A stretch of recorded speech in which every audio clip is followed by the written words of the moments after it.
আপনারা 6 বলে 12 রান করেছেন, কিন্তু এর আগের 300 রান আমরা সবাই মিলে করেছি। আমি আপনাকে বলে দিচ্ছি, যদি জুলাই সনদের বিরুদ্ধে আমরা স্ট্যান্ড করি, এরা স্ট্যান্ড, আমাদের ঐক্য স্ট্যান্ড করে, আমি আন্দালিব রহমান পার্থ তার বিরুদ্ধে দাঁড়িয়ে কথা বলবো ইনশাআল্লাহ। But you don't dictate us the প্রক্রিয়া, the system, how we do it. যেভাবে হবে সেভাবে আমরা করব, সংবিধানকেও রাখবো, জুলাইকেও সম্মান করব। Excuse me, you can do this brother. Okay, thank you মাননীয় সংসদ সদস্য, থ্যাংক ইউ। আপনি, thank you for disturbing brother, you successfully destroyed my flow. Anyways, একদম রেসপেক্টের সাথেই বলি, আপনারা সেই সময় রেভলিউশনারি গভর্নমেন্ট করেন নাই কেন? নর্মাল গভর্নমেন্টে গেলেন কেন? মাননীয় আমাদের যে বিরোধী দলীয় নেতা, উনি উনার ভাষায় এত সুন্দর করে আমাদেরকে রেকগনাইজ করেন, কিন্তু যখনই ফ্লোর আপনাদের হাতে চলে যায়, আপনারা আমাকে অ্যাটাক করেন অ্যাজ ইফ আমরা জুলাইতে আমাদের কোনো কন্ট্রিবিউশনই নাই। একদিন এক ভাই দাঁড়িয়ে বলল, গতকালকে সম্মানিত সংসদ সদস্য দাঁড়িয়ে বলল যে আমাদের এখান থেকে বলা হয়েছে এই আন্দোলনের সাথে আমাদের সম্পৃক্ততা নাই। অফকোর্স আমরা এই কথা বলেছি, because it was politically correct. We never wanted to give it a political face. আমরা চাচ্ছিলাম ছাত্র আন্দোলন বা যেই কোটা আন্দোলন হচ্ছিল ওইভাবে যাক। আপনাদেরও আমরা যখন জেলখানায় ছিলাম, আমাদের সাথে আপনাদের মহাসচিব ছিল পরোয়ার সাহেব, আপনাদেরকে যখন ব্যান্ড করা হয়েছিল, আপনারা তো কোনো কথা বলেন নাই। কেন বলেন নাই? বিকজ আপনারা ওই ইস্যু ডাইভার্ট করতে চান নাই। তো আমাকে আওয়ামী লীগ সরকার মনে পড়ে যায়, যে আমরা যদি কোনো কথা বলতাম, যুদ্ধাপরাধের বিচার চায় না, আমরা বলতাম তেলের দাম কত, যুদ্ধাপরাধের বিচার চায় না। আমি অনেকখানি ওই অ্যাটিটিউডটা দেখতে পাচ্ছি। সবচেয়ে বড় কথা, we have no problem with July সনদ। আমাদের প্রবলেম প্রক্রিয়া নিয়ে।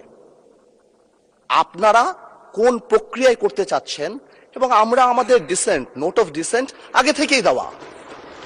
আমাদের প্রক্রিয়া ছিল, আপনারা দেখেন, উইথ ডিউ রেসপেক্ট, একদম রেসপেক্টের সাথেই বলি, আপনারা সেই সময় রেভলিউশনারি গভর্নমেন্ট করেন নাই কেন? নর্মাল গভর্নমেন্টে গেলেন কেন? ট্রানজিশনাল রেভলিউশনারি গভর্নমেন্ট করতেন। লেটস রিরাইট দ্য কনস্টিটিউশন, ছিঁড়ে ফেলে দিতেন কনস্টিটিউশনকে, নতুন করে সংবিধান বানাতেন। পুরনো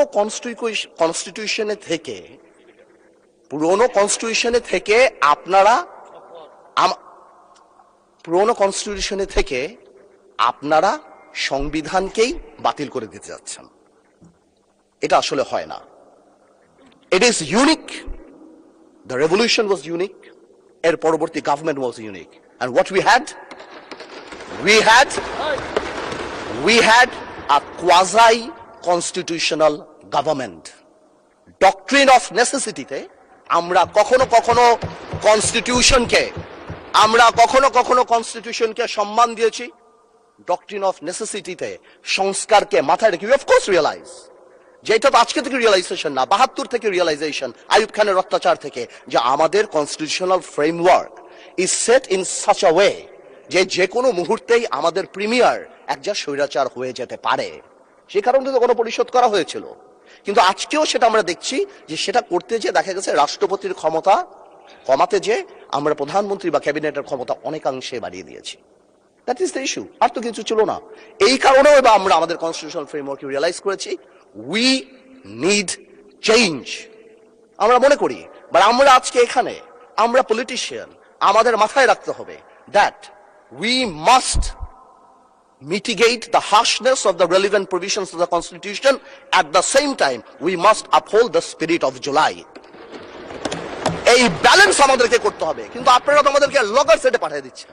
আপনারা এখানে যারা বসা, আমার মাননীয় প্রধানমন্ত্রী কত বছর এক্সাইল, পাশে আমাদের মাননীয় এলজিআরডি মন্ত্রী কয়বার জেল খেটেছে, তার পাশে আমির খসরু সাহেব একসাথে জেলে ছিলাম, তার পাশে সালাউদ্দিন সাহেব কতদিন বিদেশে ছিল, এমন একটা ভাব, কত বছর বিদেশে ছিল। এখানে আমরা যারা আছি, আমরা সবাই জুলাই যোদ্ধা। আপনাদের বিরোধী দলীয় সম্মানিত মাননীয় আমাদের যে বিরোধী দলীয় নেতা, উনি উনার ভাষায় এত সুন্দর করে আমাদেরকে রেকগনাইজ করেন, কিন্তু যখনই ফ্লোর আপনাদের হাতে চলে যায়, আপনারা আমাকে অ্যাটাক করেন অ্যাজ ইফ আমরা জুলাইতে আমাদের কোনো কন্ট্রিবিউশনই নাই। একদিন এক ভাই দাঁড়িয়ে বলল, গতকালকে সম্মানিত সংসদ সদস্য দাঁড়িয়ে বলল যে আমাদের এখান থেকে বলা হয়েছে এই আন্দোলনের সাথে আমাদের সম্পৃক্ততা নাই। অফকোর্স আমরা এই কথা বলেছি, because it was politically correct. We never wanted to give it a political face. আমরা চাচ্ছিলাম ছাত্র আন্দোলন বা যেই কোটা আন্দোলন হচ্ছিল ওইভাবে যাক। আপনাদেরও আমরা যখন জেলখানায় ছিলাম, আমাদের সাথে আপনাদের মহাসচিব ছিল পরোয়ার সাহেব, আপনাদেরকে যখন ব্যান্ড করা হয়েছিল আপনারা তো কোনো কথা বলেন নাই। কেন বলেন নাই? বিকজ আপনারা ওই ইস্যু ডাইভার্ট করতে চান নাই। We wanted the fascist government to go and they left. It was a plan. ওইটা লিটারালি আপনারা ধরে বলছেন কি আমরা নাকি আন্দোলনে নাই। শুনেন, আপনারা 6 বলে 12 রান করেছেন, কিন্তু এর আগের 300 রান আমরা সবাই মিলে করেছি। সুতরাং আপনাদের একজন একটা কথা বলবেন, আরেকজন আপনারা আমাদেরকে লগর সেটে নিয়ে যাবেন, আমাদেরকে অ্যাটাক করবেন। আপনাদের কথা আজকে দেশবাসী বিভ্রান্ত যে আমরা নাকি জুলাই সনদ বাস্তবায়ন করতে চাই না। অফকোর্স উই ওয়ান্ট জুলাই সনদ, আমরা চাই এটা বাস্তবায়ন। প্রক্রিয়াটা কি? প্রক্রিয়া তো আপনারা ভুল করেছেন। আপনারা কেন সেই সময় ইন্টারিম গভর্নমেন্টে আপনারা সাপোর্ট করেন? বলতেন এটা ট্রানজিশনাল রেভলিউশনারি গভর্নমেন্ট করা হোক, এটা একটা রেভলিউশনারি গভর্নমেন্ট করা হোক, কনস্টিটিউশনকে রিরাইট করা হোক। আপনারা কোথা থেকে নিয়ে আসছেন সংবিধান সংস্কার পরিষদ? What status it has? এটা কোথা থেকে আসছে? আপনারা আমাদের সচরাচর আমরা যেভাবে সংবিধান পরিবর্তন করি আমরা সেখানে থাকতে চেয়েছি, আমরা সেভাবে করব। আপনারা বসেন, আমাদের নোট অফ ডিসেন্ট আছে, let's talk, let's sit down. জনগণ যদি 70% ভোট অবশ্যই গণভোটে দিয়েছে, জনগণ কিন্তু সংবিধান পরিবর্তন করার জন্য 51% ভোট আমাদেরও দিয়েছে। তো সেটাও তো গণভোট। অফকোর্স গণভোট। এই যে আপনারা অনেকে বলেন অবৈধ, আমি অবৈধ বলতে চাই না, ইটস টু হার্শ, রিগরাস, বাট এটা সত্যি। এটা it cannot be traced back in the constitution, so it is a mere unconstitutional thing.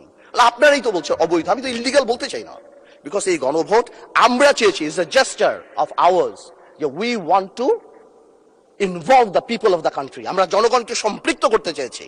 এই কারণে আমরা গণভোটে রাজি হয়েছি, আমরা চেয়েছি। এখন গণভোটে আপনাকে একটা কথা বলি, আসলে বলা উচিত না, ইন্টারিম গভর্নমেন্ট তো আমাদেরই ছিল, কিন্তু কিছু টেকনিক্যাল লেকুনা, কিছু পলিটিক্যাল ব্লাফ তো আমরা পেয়েছি। যেমন আপনারা গণভোটে ব্যালটে 4টা কথা বলেছেন। আচ্ছা চিন্তা করেন তো ভাই, একটা ভোটারের কাছে যদি আমি জিজ্ঞেস করি যে আমি একটাতে ভোট দিতে চাই না, I do not agree with one of the provision, আমি কি করব? হ্যাঁতে ভোট দিব না নাতে ভোট দিব? জবাব নাই। আপনি আমাকে বাধ্য করেছেন, আপনারা জনগণকে বাধ্য করেছেন।